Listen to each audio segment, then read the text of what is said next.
Some people live their lives, while others spend their entire existence acting out a script written by everyone else. And most never even realize it. Sometimes life changes quietly, without warning or explanation. And in the middle of that change, you suddenly understand that you are no longer the person you once were. For Michel de Montaigne, this realization began in his early 40s. From the outside, everything seemed perfect. He came from a wealthy family. He was educated, respected, and successful as a judge. Yet inside him there were growing storms. Death had always stayed close to him. Before he was even born, 2 of his siblings had already died. Out of his 6 children, only 1 survived. He lost his closest friend to the plague, and later his surviving brother died unexpectedly during a sporting event. To Montaigne, death was never an abstract idea. It was personal, constant, and always near. Then one day, death almost reached him too. While riding on horseback, another rider crashed into him at full speed and nearly killed him. After all the tragedies he had witnessed, life no longer felt like a stage to him.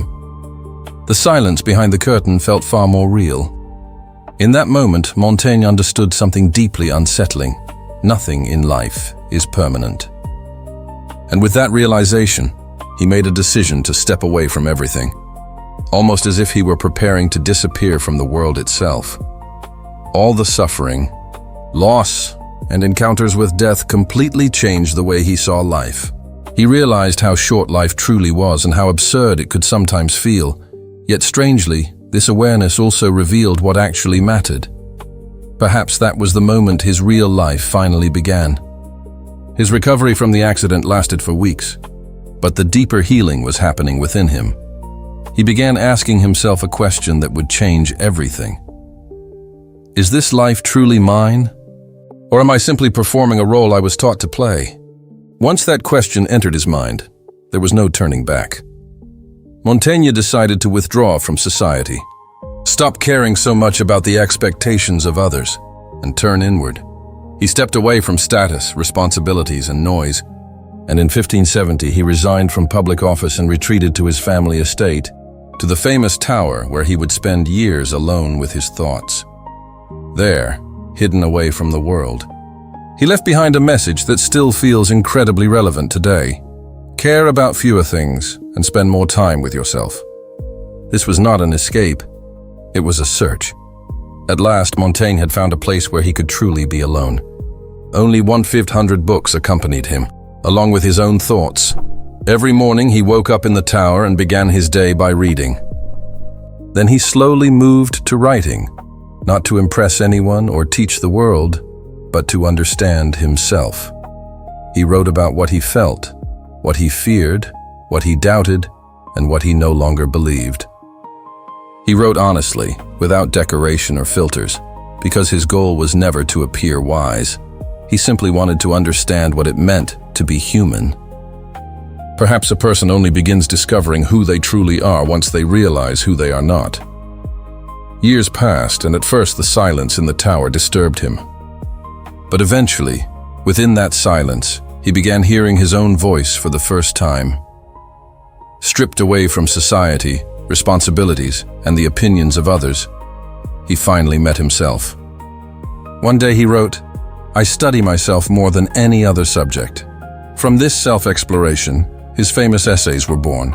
Some were about death, others about loneliness, friendship, or the sadness of never being fully understood.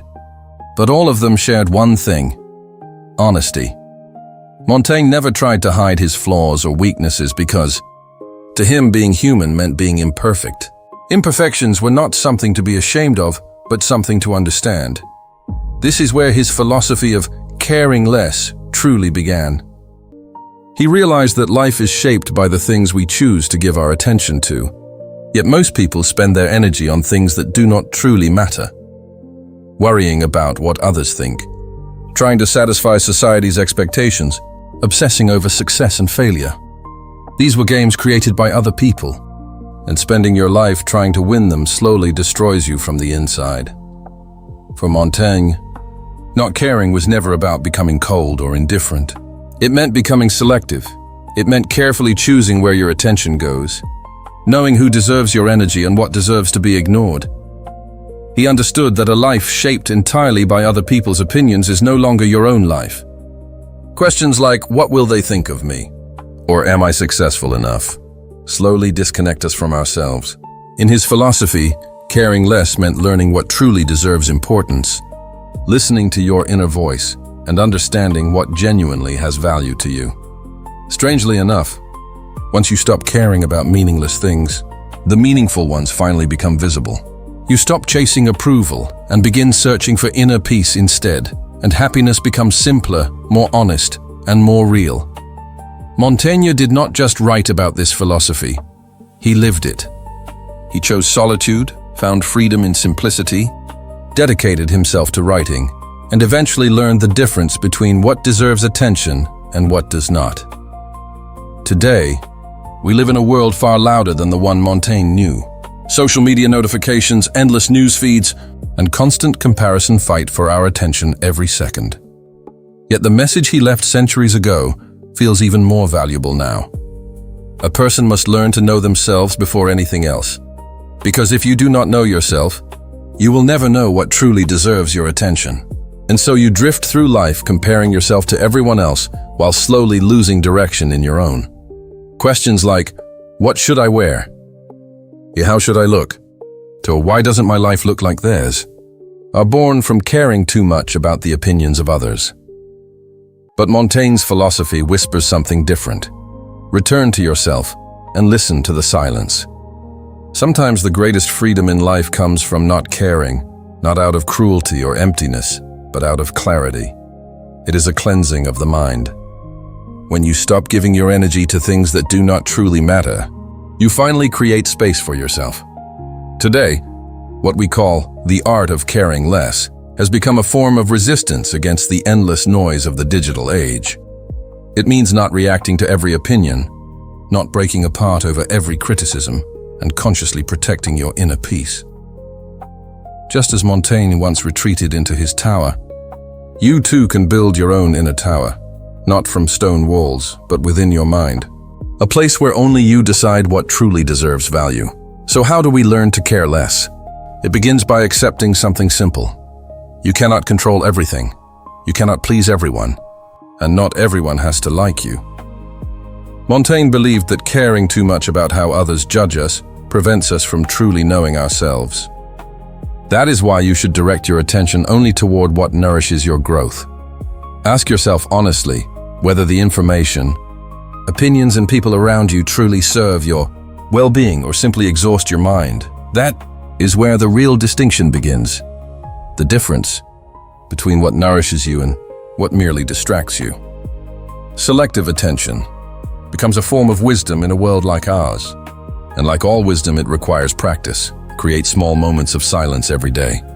You do not need a stone tower, but you can put your phone aside and spend time alone with your thoughts. With a book, a notebook, or a quiet walk.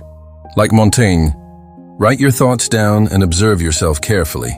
As the noise inside your mind slowly fades away, peace gradually returns to your life. And remember this: walk your own path, because everything begins with you.